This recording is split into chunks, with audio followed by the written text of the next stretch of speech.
guys don't wear white. They don't wear white.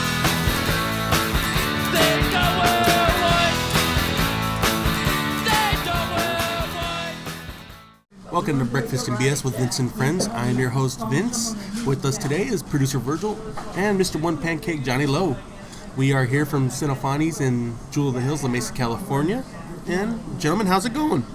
It's going, just same shit, different day. Produce? Doing okay. I'm just winding down on the weekend, and I need more. But I think we're all pretty much excited for Batman Superman, which we did talk about before. But lots of stuff happened the weekend, and hopefully it all slows down because we're approaching Easter. Esther. Okay, so I got a question for you guys that kind of burns in my soul. And I've been wondering this since I've actually thought of this question. Burns in your soul. Burns in my soul. A lot of burning in there. Yes. I think I got to take some medication for it. But some penicillin. Was Al Bundy the greatest man that ever existed? Yes. Yes, he is, and I firmly believe that we need to have a statue of that man in the football pose for 4 touchdowns in one game pose in every major city.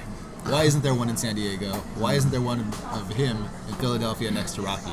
Even higher than Rocky, actually, because he's freaking Al the man fucking Bundy. Do you remember the epic fight between him and Spare Tire? Yes, I do. Oh, that was so good.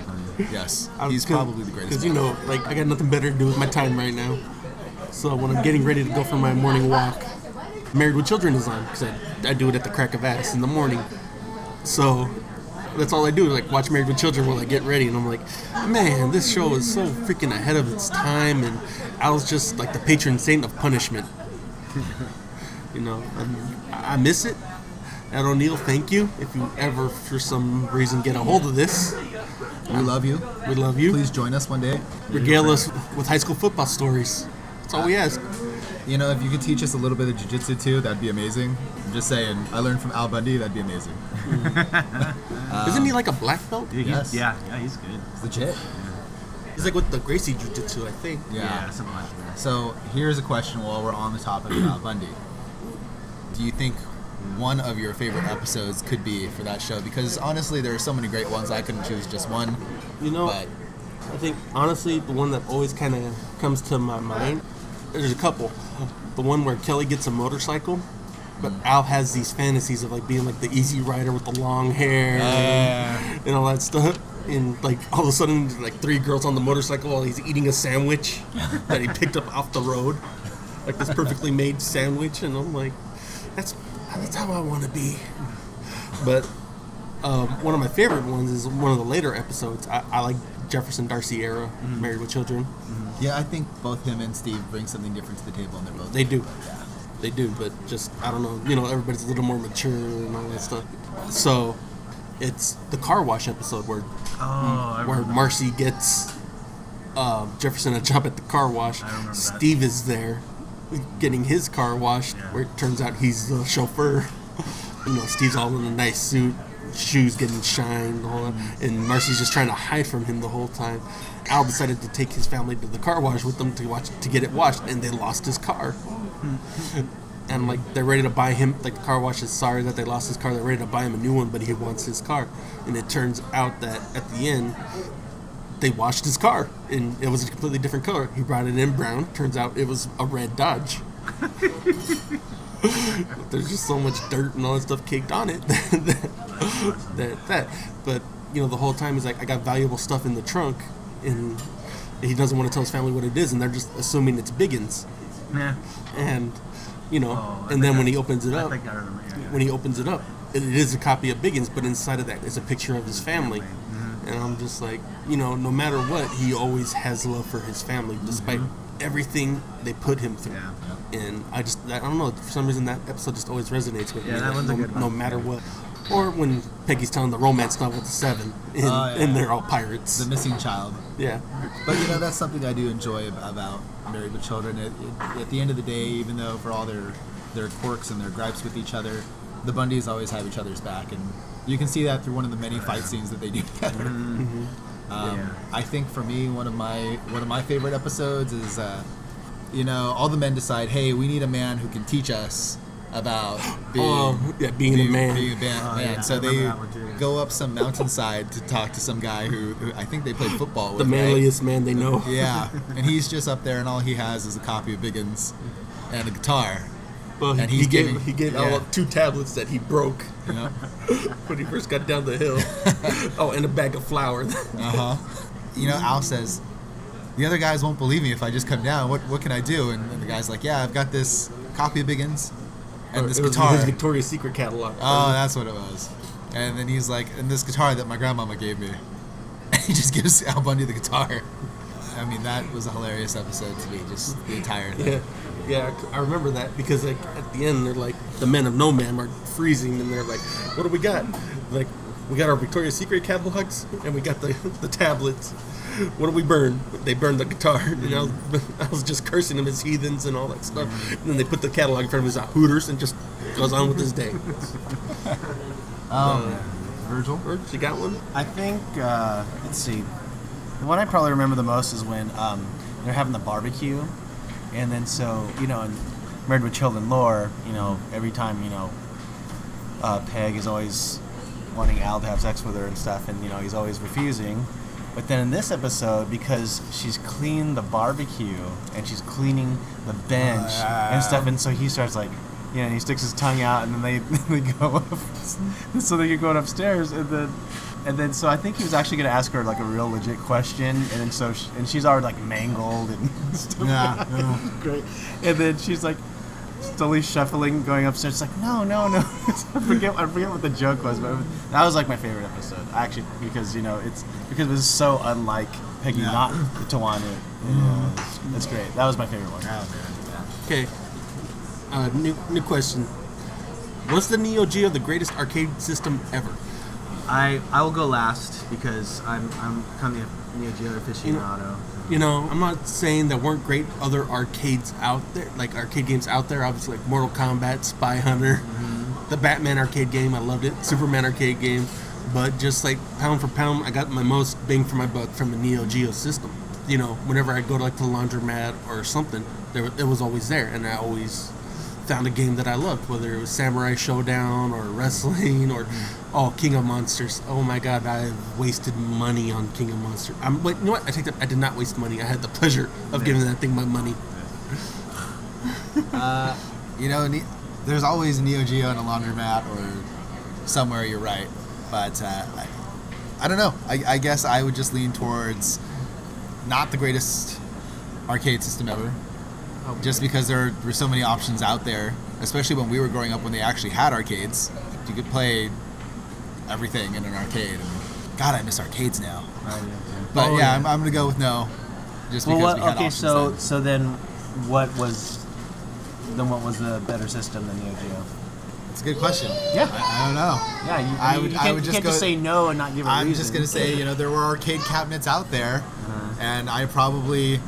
because I didn't really get into Samurai Showdown. Like, when I think of Neo Geo, I remember Metal Slug and Puzzle Bobble. And have I played them? Yes. But did I sink all my money into them? No. I probably went more with, like, Cruising USA or... Rampage. Crazy Taxi. Or... I miss those kind of games too. Yeah. Yeah. But just like the whole system, the ones that like were connected to the fucking moving car. Oh, so much fun. Yeah. I mean, my dad actually used to love those things. He'd spend more time in the arcade, like if they had one of those, than me and my brother would be out of quarters, and he'd still be rocking those damn games. Or I played a lot of, a shit ton of Dance Dance Revolution, like third mix, back when I was in high school. So, for me, I guess, did I play the Neo Geo? Yes. Was it everything in the world to me? No. Your take. Okay. I think I hit a switch spot, producer. Well, I mean, okay, I'll probably have across the ice. I'll probably have a lot to say about this because I actually do have a Neo Geo sticker on my car, and I actually own the released. Well, it's actually not the official Neo Geo recent system that came out, but Neo Geo X Gold is what they call it. So, as a complete system, Neo Geo is actually very good because you have different varieties of games, and you have fighting games, you have platformers, you have first person, you have a lot of really cool things, and then probably at the end of their I guess their life system or whatever, they just concentrate more on the fighting games, which is good because King of Fighters is my absolute favorite fighting game. 3 people on a team, and then you fight all teams around the world. It's pretty cool. But then they're still they just made one for PS4. Really? Yeah. So For download or actual? I don't know. I think either one. With Neo Geo, you had a lot of options. Like, so you had one machine, you had 4 games in it. For its time, that was the only machine doing that, unless you're counting the Nintendo one, which is Nintendo. What was it called? I forget what it was, but you could. I can't ever really remember a Nintendo one. Yeah, there was. Well, you could pick. I remember I could do like Super Mario Brothers or something else. Right. But I don't really it's kind of a blur in my mind. Right. But Neo Geo won that market because they had so many developers. So they had Sunsoft. They had, of course, that's SNK themselves. They had Data East. They had so many other ones, and so I have a nice built cabinet which you guys played before, and it has tons of Neo Geo games on it. So I believe as the complete arcade system cabinet, yeah, I think it's good. I mean, there's a lot of games on it that were kind of like what, but then because they all had kind of a charm to them, and you just had to kind of get used to it. So for Johnny Lowe, I would say spend a little more time on it. I'm not even let you borrow, one of my things, my systems, just to kind of get a hold of it. I mean, come on, I don't know any other arcade game that had a Great Muta in it, or it's just awesome. But I think it is. But Okay. that's my take. All right, because we have Johnny Lowe here, who is a Disney file, who's just obsessed with Disney. I want to know, what's your guys' favorite Disney movies? I mean, mine are like Beauty and the Beast and Aladdin. That's just because that's what I grew up in, like when those first came out. I honestly love Beauty and those the Beast. movies too, and honestly, that era of Disney movies is like my era. My mom always collected the movies, so growing up we had like Aladdin, we had Beauty and the Beast, we had Tarzan when it came out, Hercules, and they're all really solid movies in that era, man. I'm hard pressed to think of one that I don't actually like, but I guess if I have to go, top 3, I'm gonna put Aladdin at the top, and I still have a dream of one Halloween I get to dress up as Prince Ali, and maybe my beautiful fiancée Vera will dress up as Jasmine. Hint, hint. Good luck with that. I know, but I can dream. A man can dream. 2, Lion King, and then 3, I'm a sucker for Lilo and Stitch. My 3. Good 3. Now you're just talking just- animated films. Well, Disney in general. I mean, because Disney's brought in a lot of people through the years that are very obsessed with it. Right. I'm obviously not talking about Star Wars or any Marvel movie right now, because that's just a new property to them. They've already had their own market, or established market, or whatever you want to call it. I'm talking like Disney created, owned. All right, so I'm totally gonna show my age here, because It's gonna be growing like Steamboat Mickey. huh? no, not Steamboat Mickey, no. So when they had the Wonderful World of Disney, when they would play that, they made their own little movies. Okay, so I think my top one, I'm gonna name 2, and then I'll go modern. Sorry. I really liked. It's okay, old timer. You can tell us about how you used to buy gum for a nickel too. Yes. It was called The Incredible Journey with the original. It didn't have Michael J. Fox or any voices in it. It was actually just a narrator narrating, 2 dogs and a cat. They got... You mean Homeward Bound? No. See, that's the one with Michael J. Fox. The very first one was called The Incredible Journey. And so the family left and thought I think their pets ran away, but the pets actually what they did, they ran across the country to find their family. It was awesome because the cat and the dogs were working together and stuff like that, and then the poor little what kind of terrier was he? Anyway, but it was great, and so it made me cry. And then the second one was called Paka, Queen of the Polar Bears. That one was awesome. You guys don't remember that one. Anyway, Yeah, so don't remember this. Anyway, but this was about a polar bear from cub to adulthood, and then there was this Eskimo, and he raised her in their village, but then she got so big, she started like tearing up everything, all the igloos and all this stuff like that, and so they pushed her out in the wild, and then go to the life cycle of a polar bear. It was really cool. I really enjoyed that actually. I threw a tantrum when I missed the beginning of it because it was so.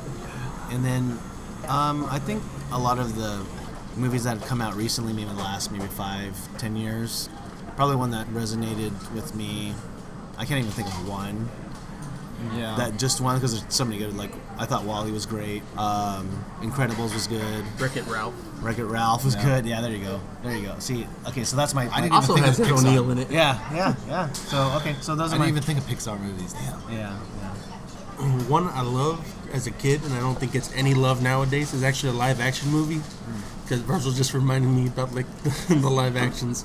Is Iron Will. I loved that movie. I never saw that.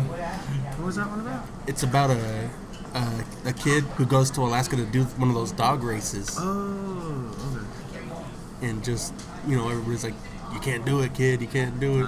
And it's like, "I gotta do it. It's for my family. I gotta win the money and all that I stuff." remember. I do remember that one. Yeah. Oh, I loved that movie as a kid. Take me back, man. I remember that. We had that on VHS. The Kingdom Random Knowledge, we all know this. You just have that one. Well, no, like I said, I love Beauty and the Beast.